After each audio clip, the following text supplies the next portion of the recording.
Welcome to my channel বাঙালি প্রিয় রান্নাঘর। আজকের রেসিপি হলো আলুর মোগলাই। বাচ্চাদের খুব প্রিয়, খুব কম উপকরণ দিয়ে তৈরি এই খাবারটি।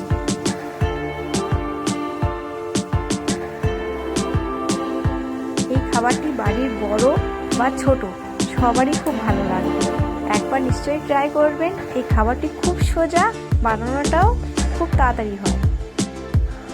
চলো শুরু করা যাক আজকের রেসিপিটা। প্রথমে দুটো আলু নিয়ে নেবো, ভালো করে ধুয়ে তার খোলাগুলো ছাড়িয়ে নেব। খুব সাবধানে ভালো করে আলুর খোসাগুলো ছাড়িয়ে নেব। আমি এখানে দুটো আলু নিয়েছি, আপনারা চাইলেন দুটো বা তিনটে চারটে আপনারা লোক বুঝে আলু নিতে পারেন। আলুগুলো প্রেসার কুকারে দিয়ে এক বাটির মতো জল দিয়ে তাতে ভালো করে সেদ্ধ হওয়ার জন্য দিয়ে দেবো। হাফ চামচ নুনও দিয়ে দেবো, দিয়ে ঢাকা।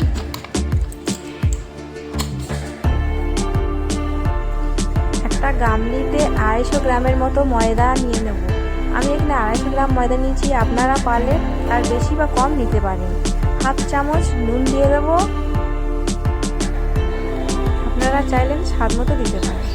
এরপর আমি 3 চামচ সাদা তেল দিচ্ছি, আপনারা পরিমাণ মতো দেবেন। ময়দাটা ভালোভাবে মাখিয়ে নেব।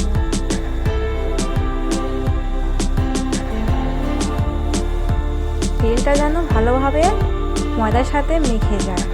আমরা ততক্ষণ ময়দাটা মাখবো যতক্ষণ না ময়দাটা আমরা মুঠোয় ধরলে মুঠোয় দোলা পাকিয়ে যায়। দেখুন ময়দাটা মাখা হয়ে এসছে। এবার এতে কম কম করে জল দেব, দিয়ে ময়দাটা মাখতে থাকবো। একসাথে পুরো জল দেব না, তাতে ময়দার ডোটা নরম হয়ে যাবে। কম কম করে জল দিয়ে ময়দাটা আমরা একটা ডো বানিয়ে নেব। এইভাবে ডো হয়ে গেলে লেচি কেটে নেব, গোল গোল করে একটা পরোটার সাইজে লেচি কেটে নেব। 250 গ্রাম ময়দায় 7-8টা ডো হয়ে যাবে, মানে 7-8টা মোগলাই আমরা বানাতে পারবো।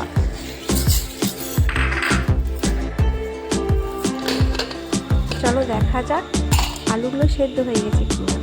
একটা ছুরি নিয়ে আলুর ভেতর ঘিরে দেখে নেবো আলুটা মোটামুটি সেদ্ধ হয়ে গেছে। চলো একটা বাটিতে তুলে নিয়ে আলুগুলো। ঠান্ডা হয়ে গেলে আলুগুলো চামচে দিয়ে মেখে নেব। মাখা হয়ে গেলে আমি একটা প্লেটে পেঁয়াজ কুচি ও কাঁচা লঙ্কা কুচি নিয়েছি, ওর মধ্যে এই সেদ্ধ আলুটা দিয়ে দেবো।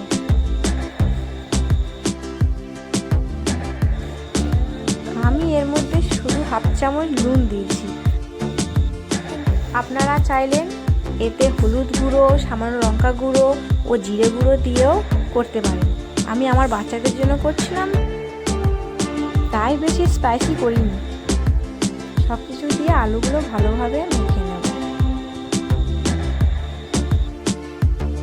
এবারে একটা করে ডো নিয়ে হালকা তেল লাগিয়ে চাটুর সাহায্যে একটা করে পরোটা ভালো করে গোল করে বেলে নেব।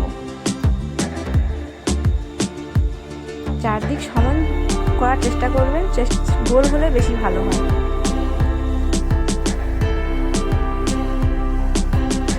দেখুন আমারটা কতটা গোল হয়েছে। এবার একটা ছুরি দিয়ে আমি চারধারে এরকমভাবে কাটতে দেব মোগলাই শেপ আনার জন্য। এর মাঝখানে 2 চামচ আলু মাখা দিয়ে দেবো। ভালোভাবে আলু মাখা দিয়ে এর প্রথম সাইড এভাবে মুড়বো, তারপরে এভাবে মুড়বো, আর এর ধারগুলো একদিক দিয়ে মুড়ে দেবো, ফের এই পাট দিয়ে এক ধার দিয়ে মুড়ে দেবো, দিয়ে উল্টে তার 2 সাইড ভালোভাবে মুড়ে দেবো।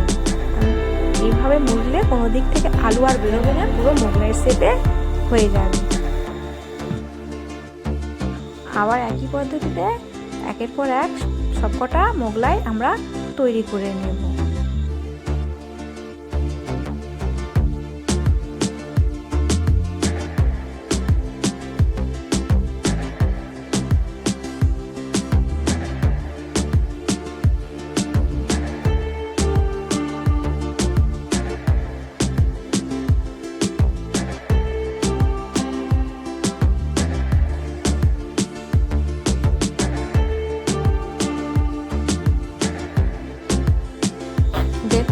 সব মোগলাইগুলো রেডি হয়ে গেছে। চলুন এগুলো ভাজা যাক। একটা কড়াই 1 বাটি তেল দিয়ে দেবো। তেলটাকে প্রথমে হাই ফ্লেমে গরম করে নেব। তারপর একটা একটা করে মোগলাই তেলের মধ্যে ছেড়ে দেবো। একসঙ্গে বেশি ছাড়তে যাবেন না, কম কম করে ছাড়বেন। আর হালকা আঁচে আস্তে আস্তে এদিক ওদিক পাল্টে ভাজতে থাকবেন। যতক্ষণ না এটা পুরো ব্রাউন রেড কালার হয়ে যায় ততক্ষণ ভাজবেন। কোনো দিকে যেন কাঁচা ভাব না থাকে, এর ভেতরটা কাঁচা থেকে যায়, ওই জন্য লো ফ্লেমে ভাজতে থাকবেন। চলুন তুলে নেওয়া যাক। আমার মোগলাই ভাজা হয়ে গেছে। দেখুন ঠিক এরকম কালার দেখতে হবে, ভাববেন মোগলাই হয়ে গেছে। ভেতরে কাঁচা থাকবে না, ভেতর পর্যন্ত ময়দাটা ভালোভাবে ভাজা হবে। ফের একই পদ্ধতিতে আস্তে আস্তে সবকটা ভেজে নেব। আমি এখানে সস দিয়ে সার্ভ করেছি, আপনারা চাইলেন সস বা কাসুন্দি বা চিলি সস দিয়ে পেঁয়াজ লঙ্কা দিয়ে সার্ভ করতে পারবেন। আমার বাচ্চারা খাবে, ওই জন্য আমি সস দিয়ে দিয়েছি।